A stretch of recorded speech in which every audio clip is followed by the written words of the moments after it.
భార్యాభర్తల మధ్య విభేదాలు వచ్చి ఇద్దరు విడిపోయి విడాకులు తీసుకోవాలనుకుంటే ఇండియాలో ఉంటే యాస్టీస్ గా నేరుగా కోర్టులో విడాకులు అప్లై చేస్తారు. కానీ ఇతర దేశాల్లో ఉంటాయి, విదేశాల్లో ఉన్న వాళ్ళు ఒకవేళ అప్లై చేయాలంటే ఖచ్చితంగా ఇండియాలో పెళ్లి చేసుకున్న వాళ్ళు తిరిగి ఇక్కడే విడాకులను అప్లై చేయాలా, లేదంటే అక్కడి నుండే విడాకులను అప్లై చేయడానికి ఛాన్స్ ఉంటుంది? తెలుసుకునే ప్రయత్నం చేద్దాం ఈ వీడియోలో. మనతో పాటు ఉన్నారు హైకోర్టు అడ్వకేట్ పూజారి నాగేశ్వరరావు గారు. సరే, ఏంటి అక్కడి నుంచి అప్లై చేసుకునే ఛాన్స్ ఉంటుంది? ఒకవేళ ఇండియాలో పెళ్లి కనుక అయ్యి, ఇండియాలో పెళ్లి హిందూ మ్యారేజ్ ప్రకారం అయితే అయ్యి వాళ్ళు ఫారిన్లో నివసిస్తూ ఉంటే వాళ్ళకి అక్కడ అప్లై చేసుకునే అవకాశం ఉంటుంది, ఇక్కడ అప్లై చేసుకునే అవకాశం ఉంటుంది. రెండు చోట్ల విడాకులు తీసుకోవాలా? ఒక చోట తీసుకోవాలి, అదే రెండు చోట్ల తీసుకోవాలి. ఇక్కడ తీసుకోవాలి, అక్కడ తీసుకోవాలి.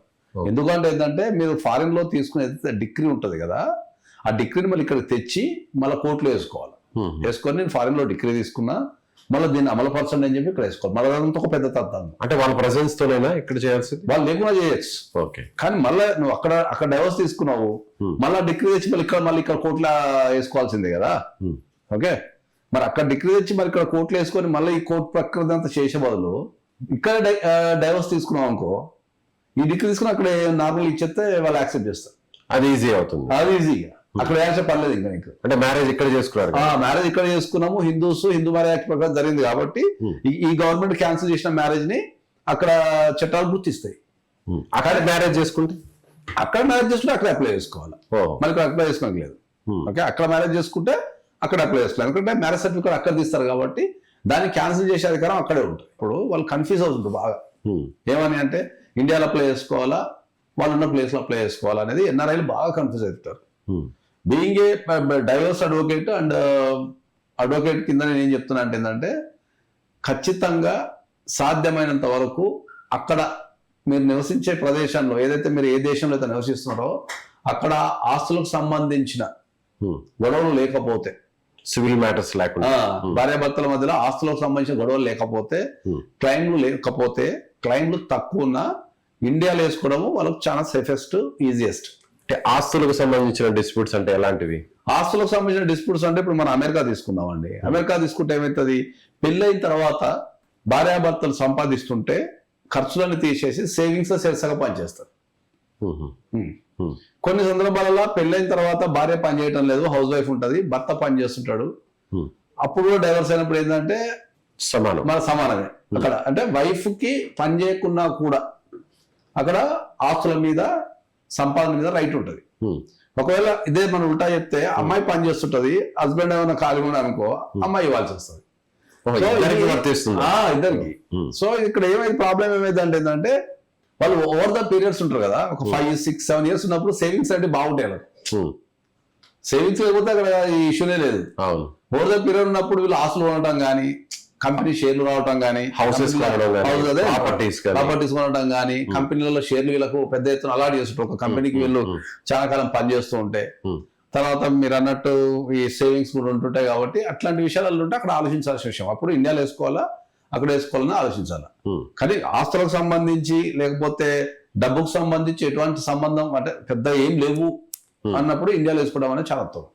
అంటే అడ్వకేట్ ని ఇక్కడ అడ్వకేట్ ని లోకల్ గా హైర్ చేసుకుంటే ఆ ప్రాసెస్ అంతా కూడా ఆయన అక్కడ అంటే జనరల్ ఏంటంటే మ్యాట్రిమోనియల్ కేసులలో వాళ్ళు రాకుండా, వాళ్ళు కంప్లీట్ వాళ్ళ దేశంలోనే ఉండి వాళ్ళు రాకుండా ఇక్కడ కేసు నడిపించచ్చు. సో ఆ నడిపించే క్రమంలో ఏంటంటే వాళ్ళు ఒక జీపీఐ ఇవ్వాల్సి వస్తుంది. జీపీఐ అనేది ఎవరికి ఇస్తారు? ఇంట్లో వాళ్ళకి ఇస్తారు ఎక్కువ శాతం. ఏది ఫాదర్ కో, మదర్ కో, సిస్టర్ కో, బ్రదర్స్ కో, వీళ్ళకు చాలా దగ్గరలోకి ఇస్తారు.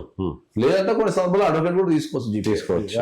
ఎనీ పర్సన్ హూ కెన్ 18 సంవత్సరాల నుండి సౌండ్ నాలెడ్జ్ ఉన్న ఎవరైనా సరే వాళ్ళకి ఇవ్వచ్చు జీపీఏ.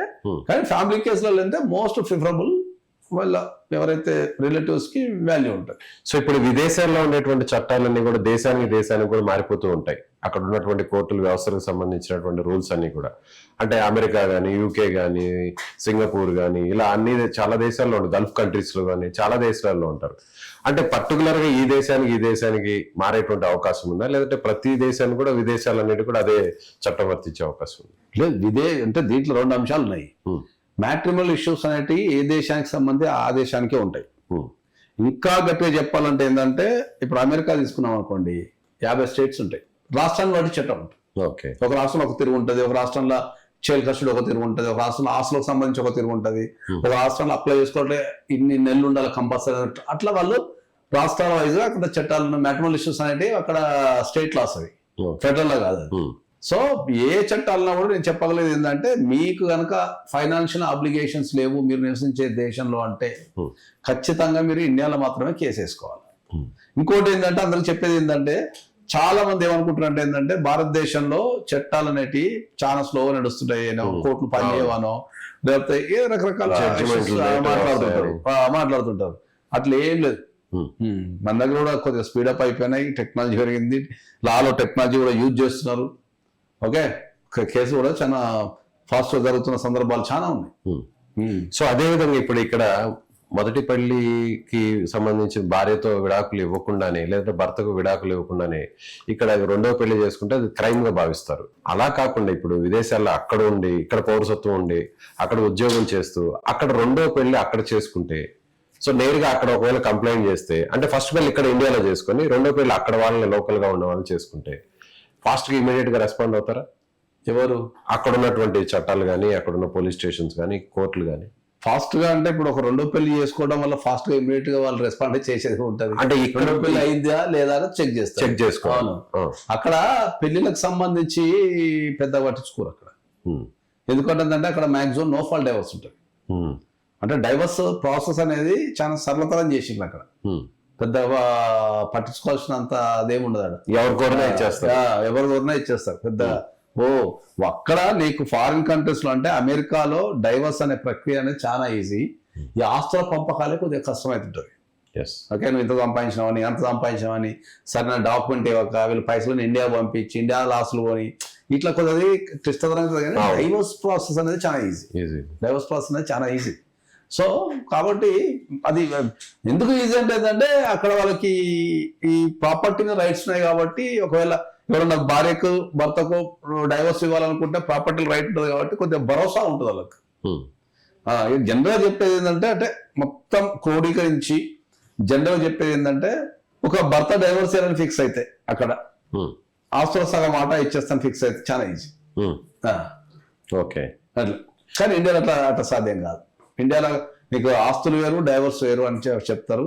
ఇండియాలో ఏంటంటే మ్యారేజ్ ఈజే, మన దగ్గర పెళ్లి అనేది త్యాగం కాబట్టి లైఫ్ లో ఇంపార్టెంట్ చాప్టర్ కాబట్టి కొద్దిగా మన దగ్గర పెళ్లికి వాల్యూ ఉంటది కాబట్టి డైవోర్స్ మాక్సిమం కౌన్సిలింగ్ ఇచ్చి కలిపే ప్రయత్నాలు చేస్తారు. విడగొట్టాలన్నా కూడా కొద్దిగా టైం టేకింగ్ ప్రాసెస్, కొద్దిగా పెయిన్ఫుల్ కూడా ఉంటది కాబట్టి దానికి కంపల్సరీ ఎక్స్పర్ట్ ఉండాల్సిందే. ప్రొసీడింగ్స్ తెలిసిన టాప్ మోస్ట్ అడ్వకేట్ అనుకుంటే కేసులో ఆడుకుంటాడు స్ట్రెస్ లేకుండా.